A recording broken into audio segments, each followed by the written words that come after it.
நான் சொன்னேன், நான் இப்போ சிஎம் மதராக ஆனதுக்கப்புறம் தான் நீ எனக்கு வந்து போடணும் அப்படின்னு சொன்னேன். ஆக்கிறதுக்கே சந்தோஷமாக இருக்கே அப்படின்னு கேட்டு சொன்னேன். அது இன்னைக்கு நடந்துருச்சு. சிஎம் விஜய் மற்றும் அவரோட மனைவியான சங்கீதா விஜயோட விவாகரத்து மனு நாளைக்கு விசாரணைக்கு வர இருக்க நிலையில இந்த விவாகரத்துல ஒரு முக்கியமான திருப்பம் ஏற்பட்டிருக்கு. அதுக்கு காரணம் விஜயோட அம்மாவும் அவங்களோட குடும்பத்தினரும் விஜய்க்கும் சங்கீதாக்கும் அட்வைஸ் பண்ணதான். அதனால இவங்களோட விவாகரத்து மனுவை கேன்சல் பண்ணலாம் அப்படின்ற முடிவுக்கு வந்ததா சொல்லப்படுது. அதாவது விஜய் வந்து அரசியலுக்கு வந்ததுல இருந்து சங்கீதா பத்தி எந்த ஒரு விஷயமும் சோசியல் மீடியால பேசப்படல. மேலும் கடந்த பிப்ரவரி மாதம் சங்கீதா தாக்கல் பண்ணியிருந்த விவாகரத்து மனுவில் நிறைய விஷயங்களை மென்ஷன் பண்ணியிருந்தாங்க. விஜய் வந்து சங்கீதா கூட சேர்ந்து வாழ மாட்டேங்கிறாரு, அது மட்டும் இல்லாமல் நடிகை கூட தொடர்பில் இருக்கார், பல தடவை அதை சொல்லி அவர் திருத்திக்கவே இல்லை அப்படின்னு சொல்லிட்டு பல விஷயங்களை மென்ஷன் பண்ணியிருந்தாங்க. ஸோ இப்படி இருக்கப்ப பட் எலெக்ஷனுக்கு 2 மாதம் முன்னாடி இருக்கும்போது இந்த விஷயம் சோஷியல் மீடியாவில் பரவலாக பேசப்பட்டு வந்துச்சு.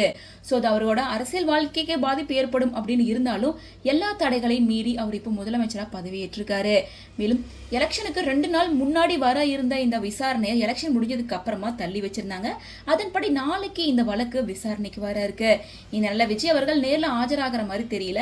ஏன்னா அவர் முதலமைச்சர் ஆனதுக்கு அப்புறமா நிறைய பிஸியான ஷெட்யூல இருக்கிறதால வீடியோ கால் மூலமா அட்டன் பண்ணுவார் அப்படின்னு சொல்லப்படுது. இன்னொரு பக்கம் சங்கீதா கண்டிப்பா நேர்ல தான் வந்து ஆஜராவாங்க அப்படின்னு சொல்லியிருக்காங்க. இந்த நிலையில விஜய் சங்கீதாவோட முடிவு என்னவா இருக்கும் அப்படிங்கறதான் பலரோட எக்ஸ்பெக்டேஷனா இருக்கு. இப்போ விஜய் சிஎம் ஆனதுக்கு அப்புறம் அவரோட பர்சனல் லைஃப்பை பத்தி சோஷியல் மீடியால எல்லாரும் பேசுவாங்க. எதிர்கட்சிகள் இந்த விஷயத்த வந்து விமர்சிச்சு பேசுவாங்க. அதனால அவரோட அரசியல் வாழ்க்கைக்கு இது பாதிப்பா இருக்கும்.